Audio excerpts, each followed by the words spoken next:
Alright, plot explanation. Here we go. This looks so exciting. Like Lagrange and Kevork, Marcos the trafficker was the other cornerstone of the elite. He was in charge of buying and transporting the crude radioactive substances from abroad. He refined them in his clandestine plants and then delivered the final product to the Institute. Trust us on You this. photographed him with Lagrange in one of his warehouses. Ada killed him in the sauna where he had given you He's an reading this like a appointment in the book hope of buying report. back the film. Ada had only become his lover to kill him in the first place. I'll take a 8 at a block. Lagrange was the politician in the group. Kevork, who had detected his unscrupulous nature, brought him to the Unscrupulous? organization That's not because he was unscrupulous. politically high enough to suppress any legal action taken against the elite. Lagrange had contacted Marcos in the hope of buying arms for his collection. He then introduced Marcos to Kevork, thinking his trafficking skills would be useful. Ada killed him just before you found him in his office at the pool hall. Oh, we did, huh? I like how the end in the was lower the right looks like it was done in brainchild MS behind Paint. an official organization set up to stimulate an individual's potential. Hey, eyes off In Ada, reality, Kevork. He was using his client's money to finance Dr. Dramish's research at the Institute. Her work was focused on genetically creating superintelligent beings. Only he, Lagrange, and Marcos were capable of destroying the evidence in the event of a problem, thanks to the microfilm embedded under their skin. If you say so. Ada had been planning her revenge for a long time. She had become Marcos' lover so she could kill him when the time was right. She killed him using her left hand in order to cover her tracks. What? Your arrival at the sauna after the murder was a blessing for Ada, because you immediately became suspect number 1, leaving her in the clear. Then why'd she sleep with Returning you? to help you with your inquiry, she was able to infiltrate the organization and get to the other leaders. That was when she killed Lagrange. And that's our girlfriend. Dr. Dramish was the weak link in the organization. Hi, I'm your new She'd been narrator. recruited by the elite for her expert knowledge in biotechnology.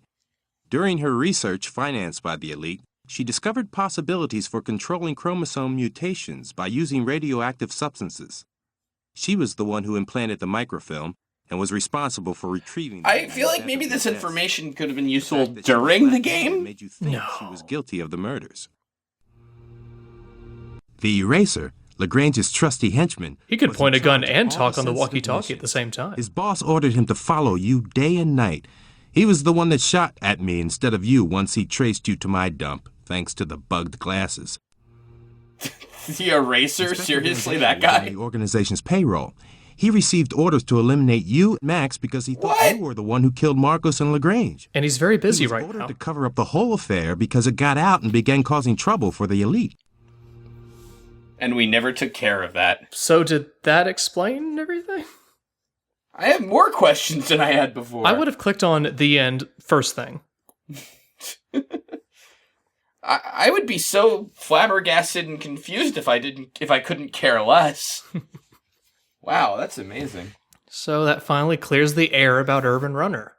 So it was really kind of like a Resident Evil thing all along. Where was the dossier for gruffy old hippie guy with gun? He's still kicking, right? Maybe it's one of the files we didn't He's unlock. still exploring that wherever it was after all this time? Probably. Wait. Bioweapons, Ada, the fact that I mentioned Resident Evil before. This is clearly a Resident Evil game.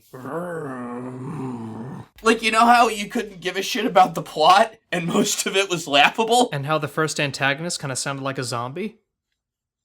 Yeah, okay, yeah. Think He was like about it, yeah. he was the nemesis of the first part. He was trying to say stars, but he's not intelligent enough to put out a coherent word yet. This was Resident Evil -4, see? Yeah. I like it. There's an endless amount of sequels. You can squeak one more in there.